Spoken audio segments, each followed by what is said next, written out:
leitor, querendo dizer assim: vais encontrar o mundo. Que mundo? O mundo do naturalismo, do realismo, do impressionismo, do expressionismo, tudo que existe mais ou menos de aspecto estilístico da literatura nesse livro. Então, fica uma coisa meio ambígua, né? A melhor maneira de você começar a ler esse livro é já partir da análise dessa primeira frase que abre o primeiro capítulo do livro, né? Então eu vou fazer um pequeno resumo da história e depois a gente vai fazer uma análise do enredo e em seguida fazer uma pequena amostra aí dos personagens e, se der tempo ainda, da gente fazer alguns exercícios. Bom, então vamos lá. Bom, primeira coisa que você deve anotar aí: esse livro é um livro de desilusão. Ele é um livro amargo.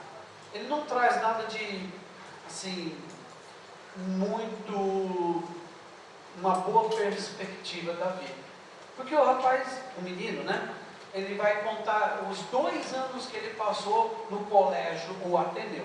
E há indícios de que esse amargor que tem nesse livro, desses 2 anos que ele passou no colégio, talvez sejam a própria biografia do Raul Pompeia, porque ele teve um final muito trágico, né?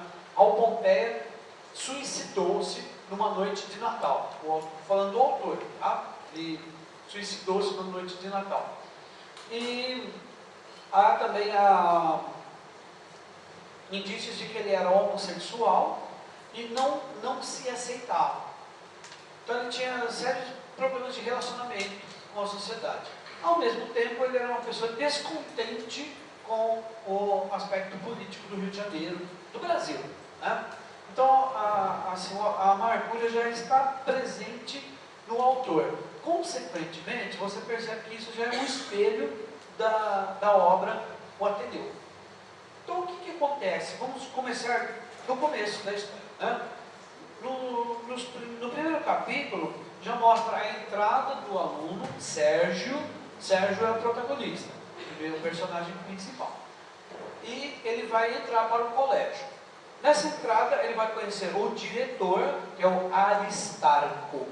O Aristarco não é uma pessoa muito agradável, tanto fisicamente como psicologicamente. Ele não é uma pessoa assim que você pode dizer que seja de uma boa aparência, né? E o aspecto psicológico dele também não agrada. Ele é muito autoritário, muito militarzão. E esse colégio, na verdade, ele não o Ateneu. O Ateneu é um nome fictício, tá? Esse colégio existiu, chamava-se Colégio Abílio, no Rio de Janeiro mesmo, que é onde o Raul Pompeia estudou. Então, possivelmente, ele fez uma transferência do seu período que passou nesse colégio para o colégio que ele criou, o Ateneu. E esse livro também tem uma outra perspectiva importantíssima. Ele é muito parecido com o livro O Cortiço, porque ele vai falar de uma reunião de personagens dentro de um espaço fechado e que, coincidentemente, tem o mesmo final trágico. O colégio pega fogo e o incêndio destrói esse prédio. Muito bem. O Sérgio tem 11 anos quando vai entrar para esse colégio e, ao entrar, ele começa a chorar, porque ele percebeu a premonição do pai. Essa frase aqui não deixou ele muito feliz. Ele já ficou assim, um pouco temeroso com o que ele iria encontrar lá. E, realmente, o que ele vai encontrar lá é um mundo hostil, egoísta e hipócrita. Porque as pessoas não se dão bem dentro desse colégio. É muita concorrência. E também existe uma coisa que é desagradável. O colégio em si, prédio, ele é feio e não tem uma boa aparência. Ao redor dele tem uma paisagem bonita, que é a vegetação, as árvores. Então é agradável por fora pela imagem das árvores, mas é desagradável o prédio. E ao entrar no colégio, ele começa a perceber a diferença que há, o externo e o interno. Então, nós colocamos aí como um colégio como sendo um microcosmo do macrocosmo. Vamos entender o que é isso daqui. Microcosmo é o colégio e o macrocosmo é a sociedade. Então é como se cada personagem que existe fora do mundo, lá no externo, refletisse aqui dentro, no colégio.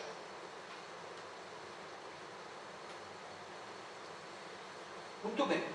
Aí ele vai perceber que dentro do colégio há o grupo dos mais fortes, que são os mais seguros, e os mais fracos. E esses mais fracos são submetidos a atitudes sexuais que são submetidos a uma, digamos assim, uma servilidade. E então você já começa a ver aí também um aspecto típico do evolucionismo. Os mais fortes sobrevivem, os mais fracos morrem. Então são dependentes, né? Muito bem. E o Ateneu então tem esse aspecto. Mais ou menos ele vai conhecer agora os seus colegas de classe. São 20 alunos e cada um deles é caracterizado de uma forma esquisita, muito esquisita. Todos eles, quando eles são descritos pelo Sérgio, eles têm um aspecto meio animal. Então entra aí de novo aquilo que nós falamos na aula de hoje: zoomorfização. E esse lado grotesco, né, mostrado assim meio animal, é uma forma dele mostrar o expressionismo. Então, expressionismo, pessoal, é sempre deformar. Impressionismo é ficar assim, maravilhado. Então, vamos brincar um pouquinho com essas duas palavras. Olha aqui, impressionismo é aquilo que vem de fora para dentro da alma, então traz um aspecto mais ou menos bonito. Mas o expressionismo é que vem de dentro para fora. Ele vai causar o aspecto constrangedor de como a alma sofre. Então, ele vai mostrar esteticamente, fisicamente, a figura desses alunos que são assim, meio deformados. Cada um tem um problema físico que se reflete também no seu problema psicológico. Né? O Aristarco, ele fazia uma coisa muito feia, o diretor. Ele sempre anunciava as notas dos alunos publicamente. E aqueles que tiravam nota alta, então eles eram elogiados. Mas ele depreciava os alunos que tiravam nota baixa. Então ficava sendo uma coisa sempre meio grotesca, porque era humilhante para os que tiravam nota vermelha. Havia também uma piscina, e nessa piscina, que já foi um alvo de uma aproximação de um aluno para com o Sérgio, o Sanches. O Sanches, a gente pode até antever assim, uma fisionomia dele. Sabe esses alunos espertos, manjam, tem uma malícia já, e tem um aspecto até bonito, mas você sabe assim, dominador. Então o Sanches, ele é dominador.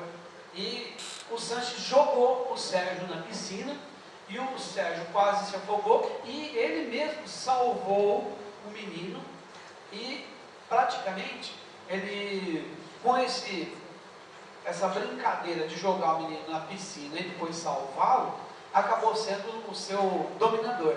Então ele acaba sendo assim uma espécie de eu estou por cima da situação. E o Sanches, então, ele exerce uma atração sobre o Sérgio, que é uma atração quase sexual. Ao mesmo tempo, o Sérgio tem um certo asco dele, porque sabe que é dominado por ele, mas não consegue se livrar dessa situação que é meio assim, aprisionadora. Então o Sérgio sempre se aproxima dele. Aí, para poder se livrar assim, espiritualmente, desse demônio que é o Sanches, o Sérgio se apega à religião e ele se torna um pouco mais místico e ele vai ser agora uma espécie de devoto de uma Santa Rosália, que é um santinho que ele carrega com ele, como se fosse uma espécie de proteção, né? E aí, nesse meio tempo, vai acontecer que ele também vai se apegar às aulas de astronomia que são feitas à noite. Então, duas coisas que você pode já anotar no seu... Apesar que você tem o folheto aí, depois você dá uma olhadinha, tá? Duas coisas que são assim, a válvula de escape do Sérgio. A religião e as aulas de astronomia que são dadas à noite pelo Alistar, o diretor. Então ele fica maravilhado com o céu. Nesse aspecto aí, pessoal, a gente vê um pouquinho de simbolismo. Tá vendo? Não dá para a gente classificar esse livro em uma coisa só. Porque ele tem vários aspectos, né? E o lado meio espiritual, santinho, devoto da santa e apegado às estrelas. Isso é muito importante para você entender uma característica do simbolismo. Cosmos e psique. O que são essas duas palavras? O universo e a alma. Então, o Sérgio, ele gosta de ficar olhando as estrelas, porque é o infinito. Aí você lembra muito bem lembra daquela poesia maravilhosa do simbolismo?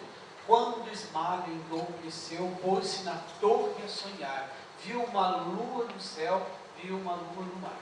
Ela vai se apegar à astronomia. Então, o simbolismo, ele é muito de ir para o infinito e, ao mesmo tempo, salvar a sua alma, né? Tanto que no final do poema fala assim: sua alma subiu ao céu, seu corpo desceu ao mar. Então ela está se fundindo ao universo pela alma. Então, simbolismo é isso. O que o Sérgio vai fazer aqui? Ele vai tentar se apegar a alguma coisa mística para poder se livrar desse demônio que incomoda ele, que é o Sanches. Certo? Muito bem. Isso, o Franco, que é um amigo dele também, propõe uma travessura para ele. Eles quebram algumas garrafas e jogam os cacos de garrafa no fundo da piscina, para que quando os outros alunos forem nadar, eles se cortem. Imediatamente, o Sérgio, ele, ao ir dormir, ele perde o sono, fica desesperado, porque ele vai ser coautor de uma travessura perigosa, que pode até matar os alunos, né? E ele fica em transe, ele perde o sono à noite e pede a Deus que faça alguma coisa para que aquilo não aconteça. E realmente acontece uma coisa. No dia seguinte, a piscina foi esvaziada e ela não pode ser usada, e ao mesmo tempo eles descobrem os cacos de vidro no fundo da piscina. Portanto, ninguém se feriu. Mas isso deixou ele mais tranquilo, né? Muito bem. Após esse fato, o Sérgio vai abandonar o misticismo e deixa o cartão que tem a figura da Santa Rosália, que é a santa de devoção dele, dentro de um livro, na biblioteca. Mas ele esquece lá. E não se sabe como aquele santinho sumiu, de repente, né? A partir daí, o pai dele começa a ajudar um pouco mais no colégio e automaticamente a condição dele em relação ao diretor melhora, porque o pai paga mais, então tem certos privilégios, né? Seu pai ajuda então. E aí, justamente por ele ter esse aspecto assim, de superioridade, né? Quer dizer, meu pai paga, então ele olha para os colegas já com uma certa assim, diferença, né? Eu sou o melhor. Então, tipo Brás Cubas Então você vê aí um pouquinho de realismo. Não dá para a gente classificar esse livro numa única feição. Tem várias coisas. Né? Ok. Alguma pergunta? Pode continuar? Tá indo bem? Então tá bom. Ok.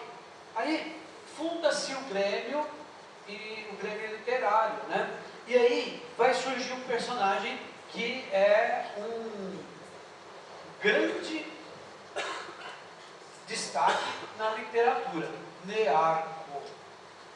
Esse aluno, ele é um aluno muito bom na literatura, porém, ele é um fracasso nos esportes. Então, assim, uma coisa compensa a outra, né? Se ele não é bom numa coisa, ele é bom na outra. Esse Nearco é o Nearco da Fonseca, então ele destaca-se muito na literatura. E surge um outro personagem também que é fundamental. Esse personagem ele vai ser assim, uma espécie de contraponto ao Sanches, ao Bento Alves. O Bento Alves ele é bibliotecário. E aí acontece uma coisa inesperada. Aconteceu um assassinato de um funcionário dentro do colégio. E aí o Bento Alves conseguiu capturar o assassino. Nisso, então, ele é tido como um herói. Como ele é bibliotecário, então ele agora tem certos, assim, privilégios. Né? E o Sérgio começa a ficar amigo dele. Mas é um amigo, assim, íntimo mesmo. Né? E agora eu gostaria de ler um trechinho para vocês, porque você vai perceber assim, a aproximação sexual entre os dois, mas a maneira como ele narra é uma maneira assim, meio sonhadora, platônica, como se ele estivesse ensaiando um ato sexual que às vezes acontece ou não acontece. Então fica uma coisa meio nebulosa. E, assim, não que ele não explicite o amor que ele tem pelo rapaz, mas ele fala de uma maneira até muito clara. Né? Só que você percebe que a maneira como ele vai contar é bem mais, assim, suave do que quando ele vai descrever os seus colegas que ele não gosta, que são, assim, uma atitude meio grotesca. Né? Então aqui entra um pouquinho do impressionismo. Veja. Estimei-o femininamente porque era grande, forte, bravo, porque me podia valer, porque me respeitava, quase tímido, como se não tivesse ânimo de ser amigo. E engraçado, o Bento Alves era tímido, então ele conseguia, assim, ser mais sedutor ainda, porque o outro ficava assim, fascinado pela timidez dele e falou assim, e aí, vamos ou não vamos? Ficava no meio termo. Para me fitar, ele esperava que eu tirasse os meus olhos dele. Então, fica aquele jogo de olhares, né? Um olhava para o outro, quando um olhava, o outro tirava os olhos. E aquela fuga de olhares que a gente sempre faz quando está paquerando. A primeira vez que me deu um presente gracioso, livro de educação, retirou-se corado como quem foge. Então, o Bento Alves deu um presentinho para ele e saiu correndo de vergonha de que, assim, será que ele vai pensar que eu quero namorá-lo ou não? Aquela timidez, em vez de me alertar, enternecia-me. A mim, que aliás devia estar prevenido contra escaldas de água fria. Interessante é que vago elemento de materialidade havia nesta afeição de criança, tal qual uma nota em amor, prazer do contato, de um aperto de mão, da emanação da roupa, como se absorvêssemos um pouco do objeto simpático, e aquela velha história, ele esbarrou no braço, né, o toque, pele a pele, aquela coisa toda. Na biblioteca, Bento Alves escolhia-me as obras, imaginava as que eu podia interessar e propunha a compra, ou que comprava e oferecia ao Grêmio para dispersar-se de lhes dar diretamente. Então, o Bento Alves muitas vezes adquiria livros para a biblioteca, sabendo que o Sérgio ia gostar desses livros. No recreio não andávamos juntos, mas eu via de longe meu amigo atento, seguindo-me o seu olhar como um cão de guarda. Soube depois que ameaçava torcer o pescoço de quem pensasse em me ofender. Então já era o quê? Era o ciúme, né? E a maneira como ele vai falando aí do amigo, então você já percebeu um lado meio romântico. Então, você está vendo como são muitas coisas que a gente vai encontrar nesse livro. Continuando a história. O Barbalho, que não é uma pessoa muito legal, inimigo do Sérgio, começou a observar esses olhares entre os dois. E aí preparou uma traição. Ele preparou um amigo, que era um malheiro, e esse malheiro provocou o Alves numa festa. E o Alves então entrou a brigar com ele, e nisso o Alves foi preso. Preso, não é preso, prisão, ele vai ficar na cafua, né? Que é uma prisão dentro do colégio. Igualzinho no Capitães da Areia, quando o Pedro Bala fica preso, e aquilo lá é uma cafua. Tá? E nesse momento, então, o Sérgio fica triste porque ele não tem mais um contato sexual com o Bento, né? Seja de uma maneira ou de outra. Bem, acabaram as aulas, férias, terminou o primeiro ano. E aí, o fim do ano é sempre aquele tédio, porque está todo mundo cansado das aulas, e as férias vieram assim para amenizar um pouco a situação. Melhorou, tá? Mas quando eles voltaram das aulas seguintes, aí acontece uma coisa ruim. O Bento Alves mudou o comportamento. Talvez aquela velha história, né? Ele enxergou que ele não queria ser namorado do outro, e aí começou a agredi-lo, não fisicamente, mas assim, foi mais ríspido, mais áspero, mas eles acabaram brigando, e a briga foi feia mesmo, de rolar numa escada, e o Aristarco presenciou isso como se aquilo fosse uma espécie de briga entre animais, e que ele observava assim, com o olhar de cima, como um domador de leões.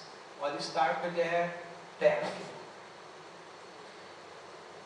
E aí, em seguida, vai acontecer uma coisa ruim. O Bento sai do colégio. Surge um novo amigo, o inglês, o Egbert. E esse Egbert vai despertar a curiosidade e a admiração dos colegas, lógico, né? Novidade.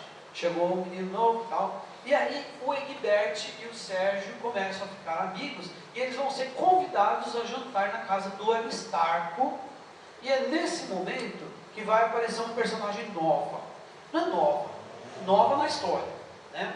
A dona Emma.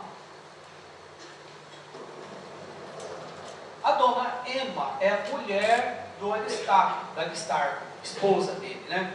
E aqui, pessoal, muita atenção.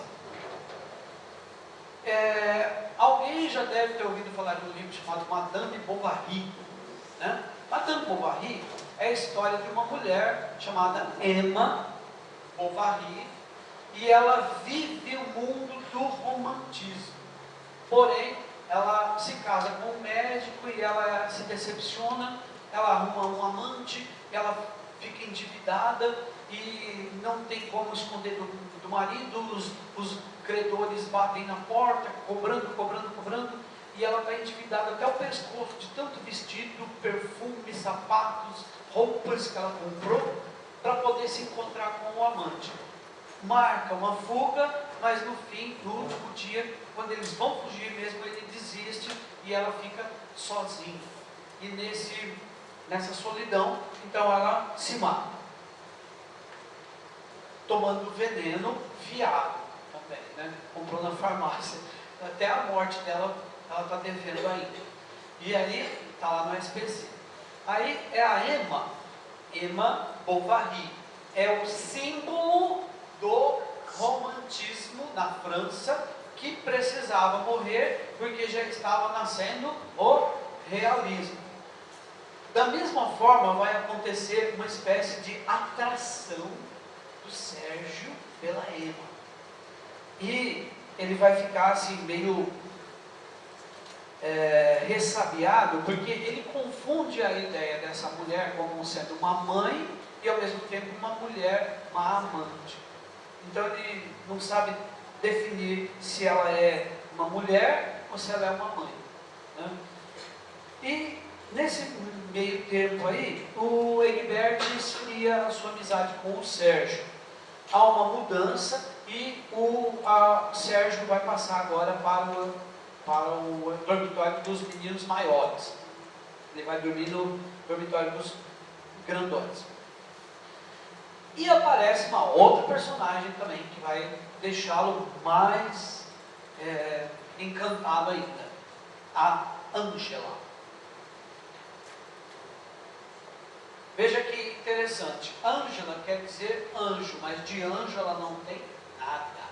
Porque ela é uma mulher sedutora. E aí, pessoal, eu quero mostrar dois aspectos para você no romance. Veja bem.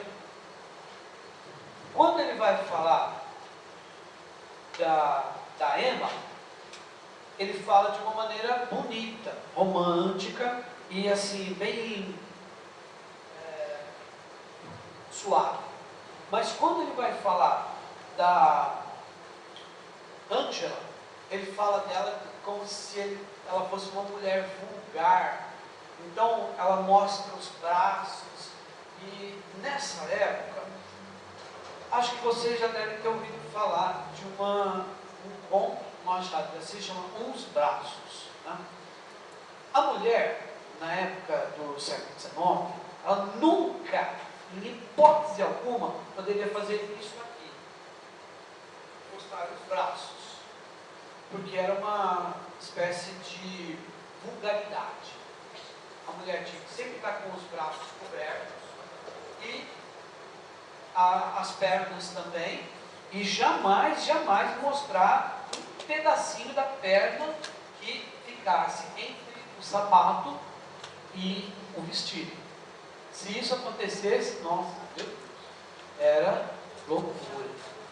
Braço, então, nesse fala, né? Então, a grande diferença da Emma para a Ângela é que uma representa o romantismo e a outra representa o naturalismo, que ela é vulgar.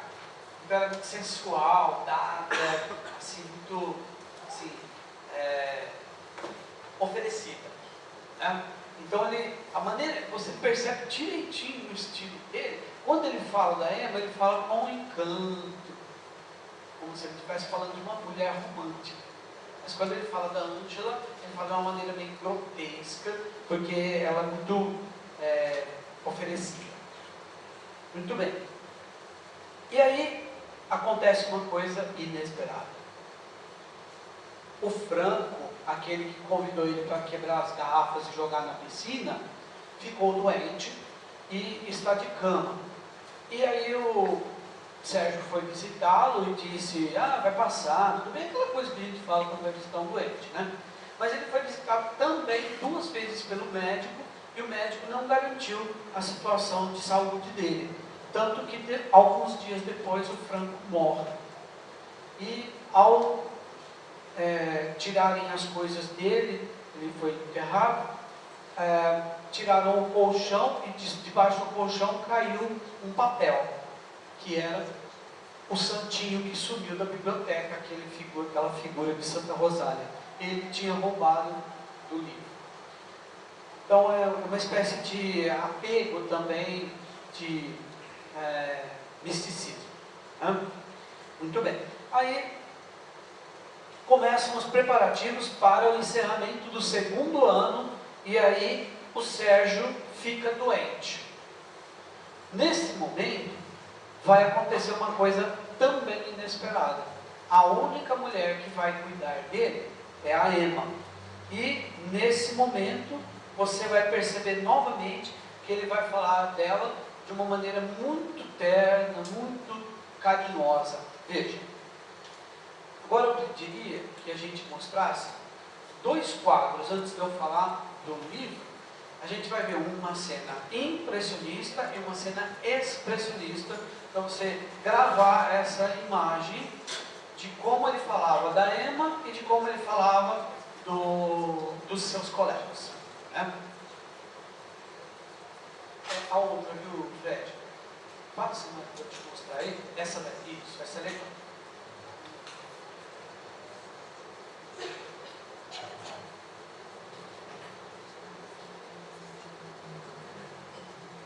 Olha, isso daqui, pessoal, é um quadro de Monet.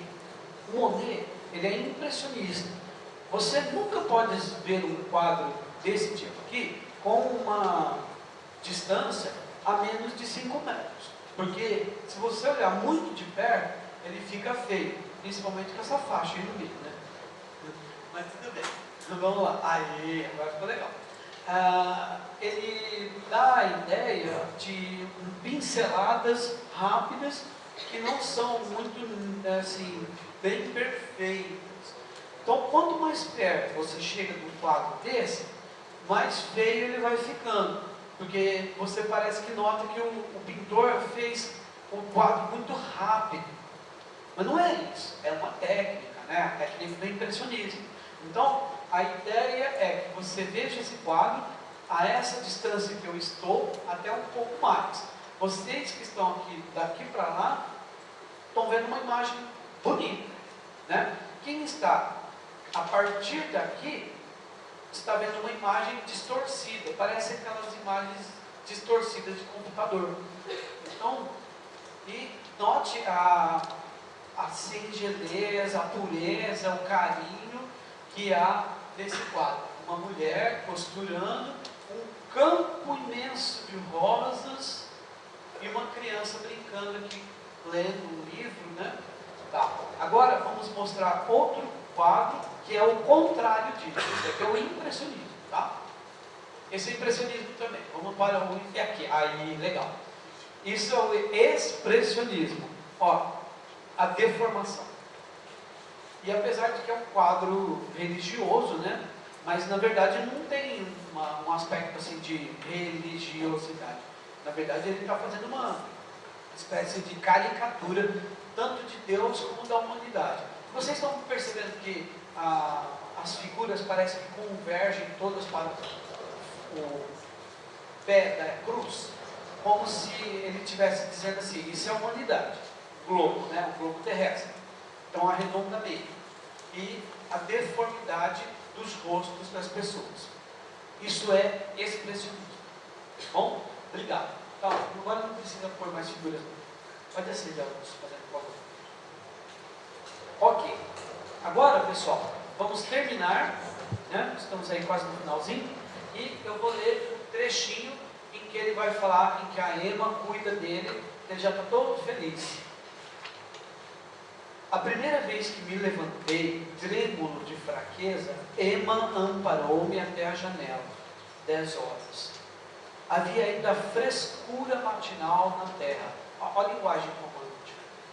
Diante de nós, o jardim virente, constelado de margaridas, depois o muro de Hera, bambus à direita, uma zona do capinzal fronteiro, depois casas, torres, mais casas adiante, telhados ainda à distância, a cidade.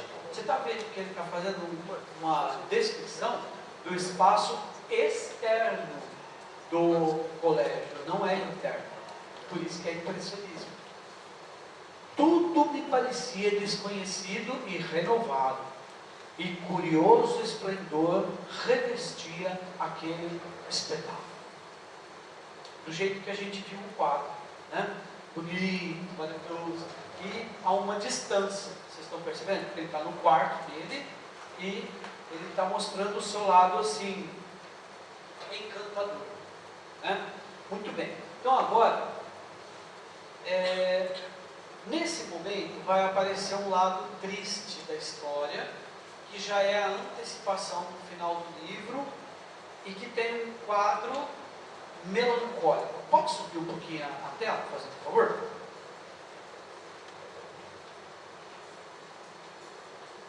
Vou voltar um pouquinho aqui para a gente entender. Pessoal, ó, não esqueça disto e disto, tá bom? Essas duas palavras aqui, elas determinam o simbolismo.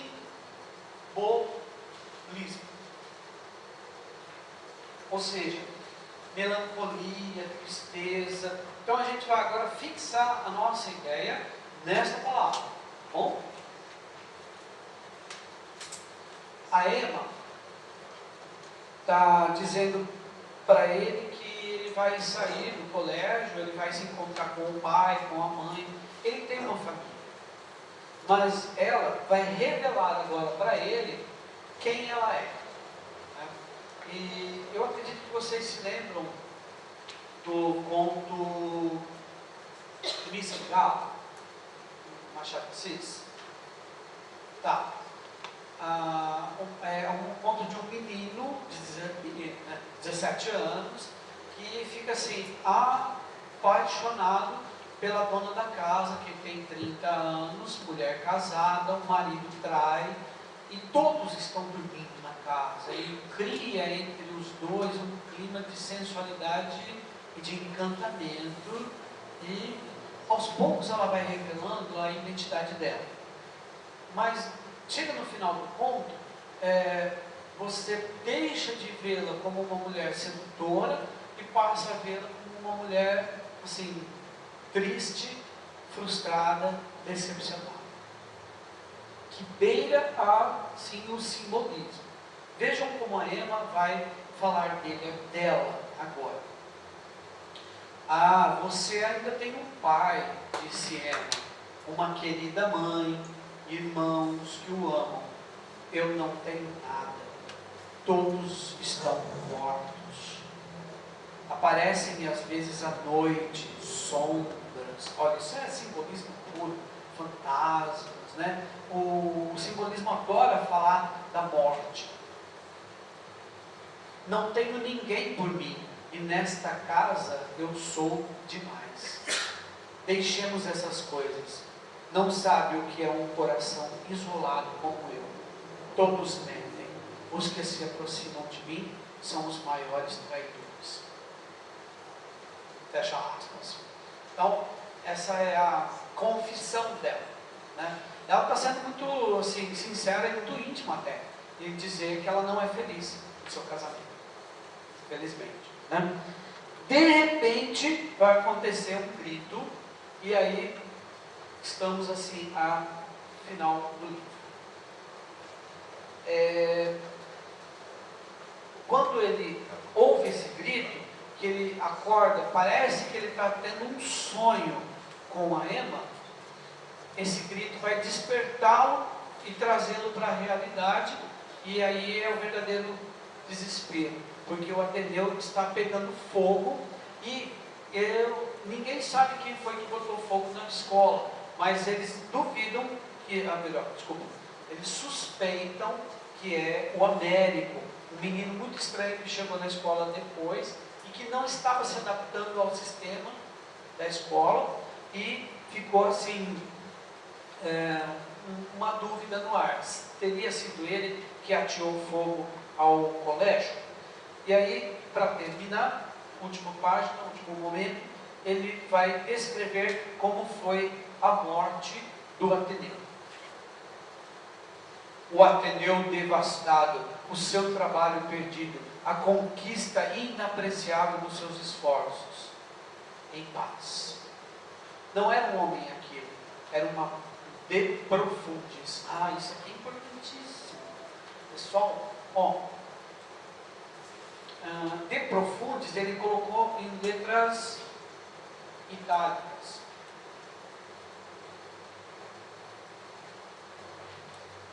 Assim, deitadinha, né? Por quê? De Profundis é o nome de uma obra do Oscar Wilde, é um livro.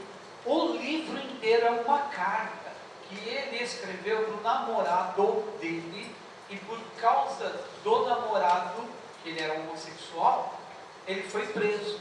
E no tempo da prisão, ele escreveu essa carta, que é um livro. É uma confissão de amor do namorado dele e tal. E o livro se chama De Profundis, quer dizer, do profundo da alma.